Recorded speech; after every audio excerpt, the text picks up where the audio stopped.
Hello and welcome to That Peter Crouch podcast with me, Peter Crouch, Chris Stark and Statman Dave with me as usual. You all right, boys? Yeah, good. I'm all right. I'll be honest, I've had a shitty day and I've been so looking forward to just getting into the pub, having a beer and talking nonsense with you boys. It's weird. As I was walking up the road here, I thought, isn't it fun what we get to do? It's a valid point. Yeah, without going too deep, too early. Sorry. I definitely don't want to bring the mood down. It's a lot of fun. We just have a shandy. We talk a load of rubbish and then there we go. Done. The last podcast. I really enjoyed it. Like Lager and It's a Stout song. For me, let's get loud. Let's get loud. Jennifer Lopez. Potentially trying to get her on the podcast. We've both independently sent messages to anyone that we know that might be able to get Jennifer Lopez involved. I don't feel like we're going to get very far. I think it's going to have to be a slightly longer term goal. Potentially, yeah. But, you know, Elton John was. We got Elton.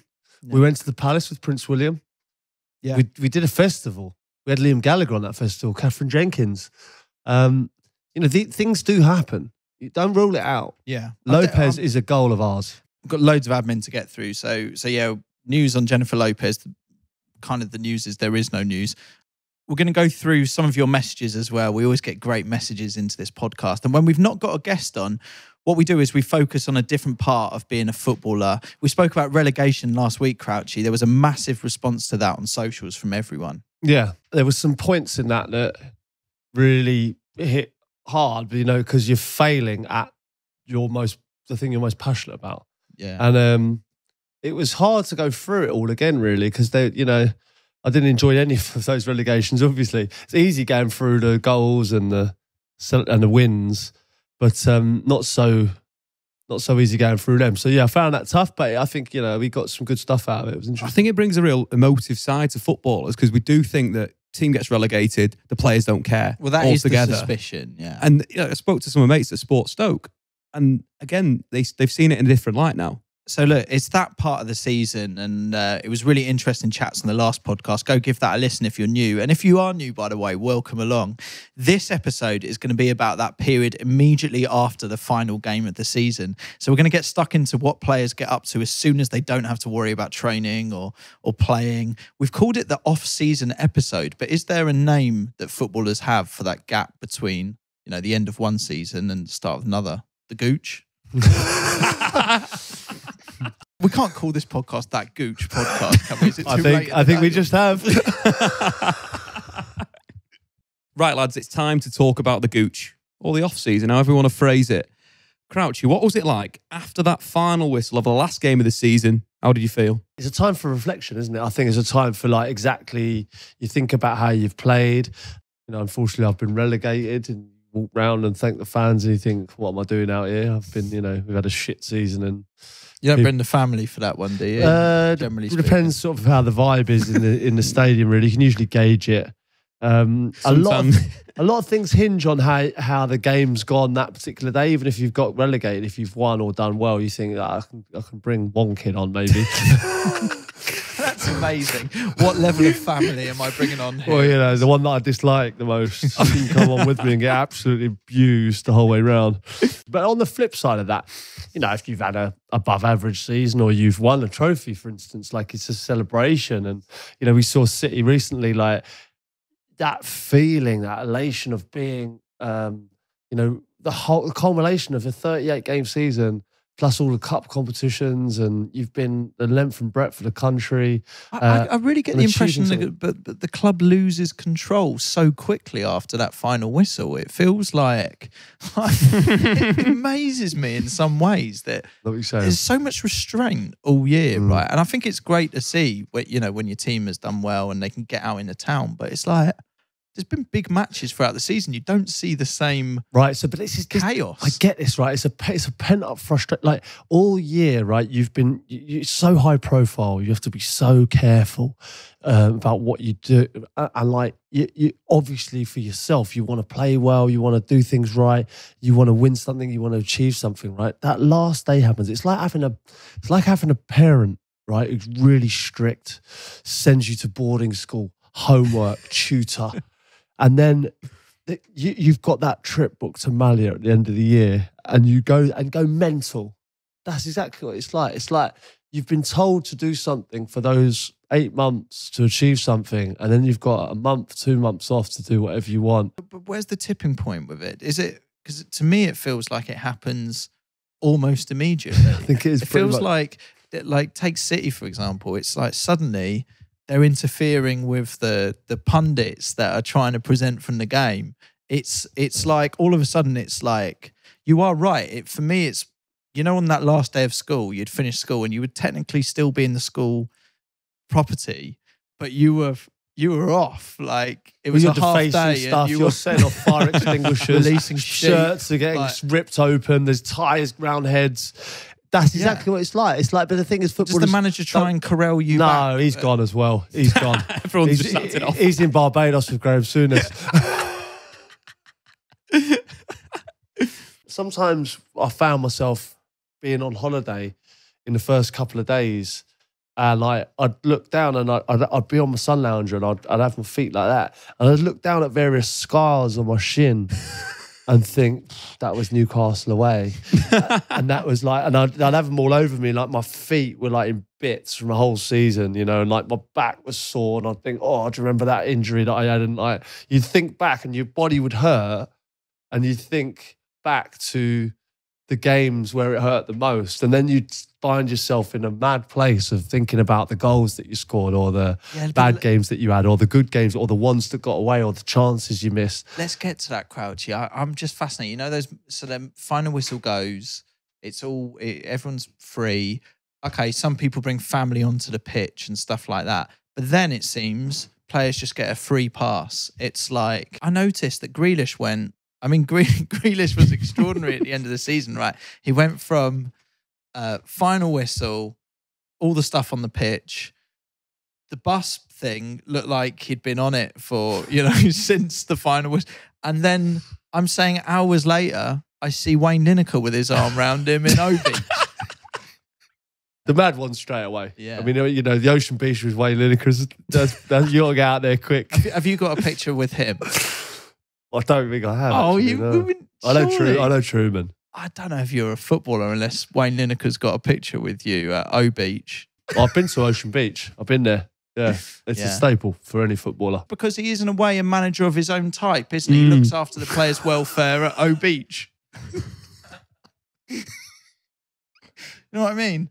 It's like he goes from Pep Grealish to Wayne. What does he learn from Wayne? And Pep, I wonder if there's a lot you could learn from Wayne. Do you think Pep phones Wayne and is like it wouldn't be great if they collaborated? Great club managers. If you're a top manager, you should. Club managers, you should. And Ibiza club managers, and they collaborate. There's a crossover. Yeah. Well, they should collaborate. Look, Pep should say, look, he's had a great season. I want him to enjoy himself. Wayne, and Kyle's going to be there. Stones, Grealish, look after him. Yeah. Make sure they get a nice section. He can do all his hands and everything. Yeah, you could even stipulate. I want everyone knows. It's vodka soda now. Your soda's more hydrating. Have a water in between vodkas. Yeah. Look after him. But then in reverse, Wayne should be able to say what he wants from Guardiola. Like, what I mean is, it should be. Can't be one without the other. It should be collaborative. But it wouldn't be great. What would Wayne say to Pep though, like during the season? Yeah, that would be mad, wouldn't it? But I just think is within his right. Surely the hydration's got to be a key thing for both managers. No, but because obviously Pep's getting across the professional side of it, so Wayne could say, give him a night out tonight. Yeah. He's allowed a night out. He's played well today. Yeah. Let him have a night. He doesn't play till Tuesday. Wayne Lineker is the real assistant manager at Man City right now. Two of the finest club managers of our time. When does someone fire into the WhatsApp group, like, plans for summer? We're doing it. Because you do need to book all this stuff in advance, don't you? I'd say you come out of Christmas and you're really looking, and that's when you start branching out. I mean, Claire Traveller get a text about just end of Jan. Do managers or chairmen, it's in their interest to kind of incentivize you a bit with holidays, isn't it? Well, I heard recently, I was talking to someone Ebbsfleet, who was saying that Ebbsfleet and Dorking are in the playoff final to go up to the National League from the National League South. And there's a playoff game, and they lost in I think it was in extra time, but they scored in might have been the 96th or 97th minute, and then scored again in extra time, and Dorking to win. And one of the Ebbsfleet lads said there was a rumour that if they won, they got a trip to Marbella. And he reckons that was the difference. That was the difference. Is that housery? Holiday housery. Yeah. But how do you account for that in stats, Dave? Because if you see an anomaly like that, but a trip to Marbella has been promised, But like that's got a 100% conversion rate at the moment. Yeah. But also, expected holidays. Exactly. You'd be motivated. Crouchy's saying he's thinking about that in January. What trips do you think best incentivise the players, and does that vary from team to team, do you think? That Milan team of the 90s, with Baresi and Maldini, I don't think Valeraki's going to cut it for them.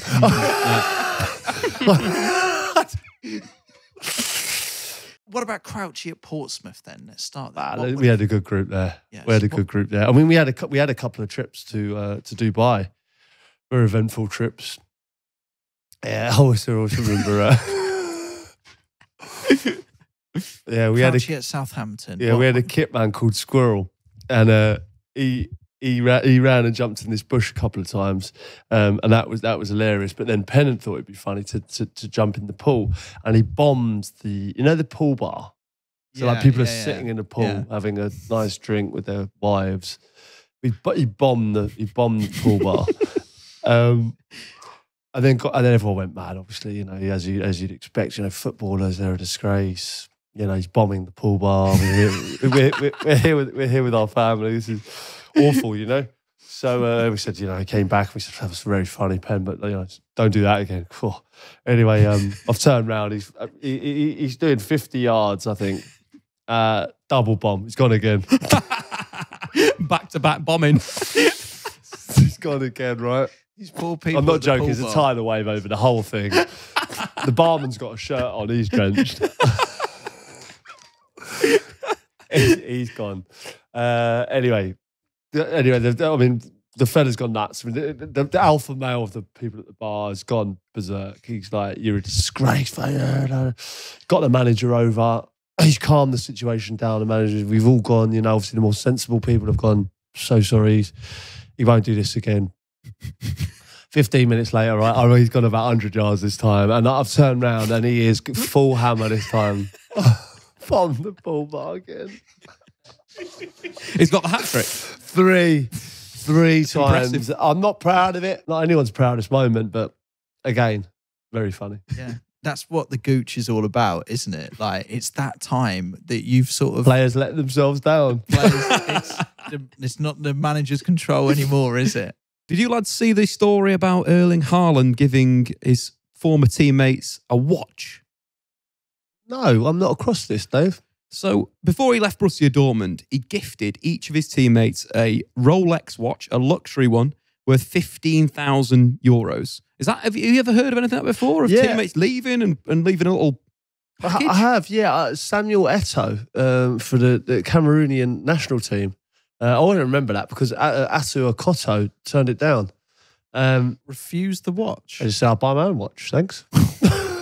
That's the spirit. Imagine you did that at Christmas, like just friends, family, strange anyone. one. But yeah. So what's Haaland? So how old's Haaland? 21. He's 21. It's a lot of 15 grand watches. So it equates to around 495,000 euros on gifts. If they're real. But I did some maths behind that. It's only going to take him 8 days at Man City to make that money back. But I also looked at other things that he could buy for that money. Number one, he could have flown each of his teammates from Dortmund to London, London to Dubai, and then Dubai to Sydney, and then Sydney to Vanuatu. Bang, he could have done that. Each of his teammates plus 4 family members. Not bad, not bad. Yeah. We'll move on. Not Look, bad. next option. He could have bought the squad for next season 15 beer bikes for the squad to share. Oh, wow. Right. That could be good as well. Motivation thing. You think you could? Expensive beer bikes, those, aren't they? Oh, they apparently they're around €25,000. Oh, to buy. To Oh, buy. fuck me, I thought we were paying for those. No, owning it. I thought Quite like, European for that the as hour. well, isn't it? Like it's quite something quite nice about that. If Yeah. you wanted to go for a car, let's say, everyone likes a car, he could get them a 2015, each of the players, a 2015 Volkswagen Polo with 33,000 miles on the clock, wrapped in mint green. That's That the would one I fit to had. the budget. It's the one I had. I had that when I was 17, 18. That was my first car. Finally, this is the real big one. This is one that I'd consider that he should have gone with. He could have bought each of his teammates 42,817 Freddos based on the Freddo price index. Yeah. Which, What? by the way, a that Freddo gone now is about £300, isn't it? Pretty much, yeah, 30p, but it's Yeah. tripled Really? in value. It was 10p, wasn't 10p, yeah. And they're slightly smaller now as well because There's they have to be very- healthier, don't they? They do, need- yeah. Dude, they need to be healthy as Do you well. know that's how I think a lot of the time they How get can a away with Freddo be things. healthy? They get away with it. They say it's better for you because it's smaller. I'm like, well, it's not. No, listen, I'm not. Listen, I don't know. But toffee crisps, toffee crisps are definitely smaller. Everything's smaller now. I fucking And love more a toffee expensive. crisp. If they're listening and like to get involved in this podcast, I bloody love that, I haven't seen a toffee crisp for years. mate. They're so good. Chris, question for you, right? If you had 42,817 toffee crisps, what the hell would you do with them?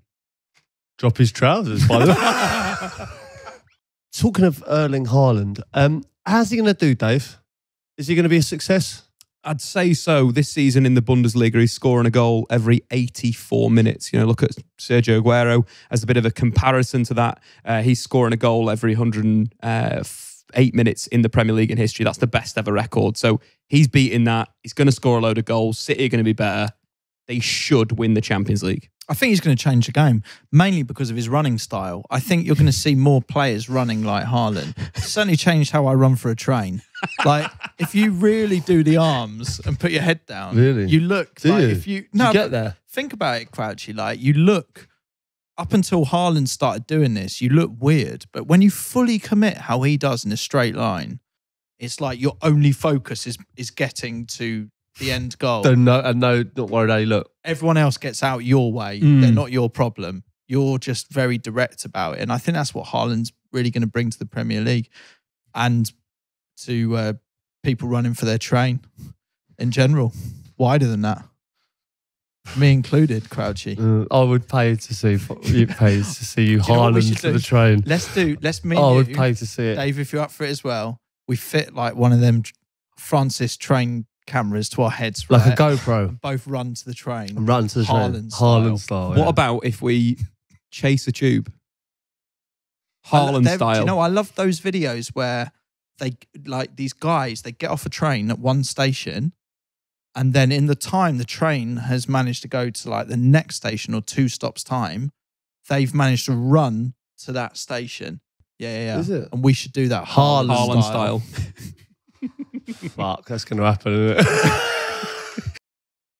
But the idea that everyone now, when you run, is because I think there's a lot of people who run for fun and it's like longer distances. What I'm talking about here is people that just need it in the locker. It's pancake. What Haaland does very well is pancaking. Boys, I've really enjoyed today. It's a real insight into what a lot of footballers will be getting up to right now in that sort of gooch between the end of the last season and Yeah, the no man's land. heading into next. And I think it's fair to say as well, as much as Bat Stronger is obviously a huge slogan for this podcast, a huge catchphrase, I think Chumbawamba is really creeping in as well. It from what I really can is, see. yeah. You know, we get knocked down, but we get up again. It's a similar vibe to Back Stronger. On that note, Chumbawamba, everyone.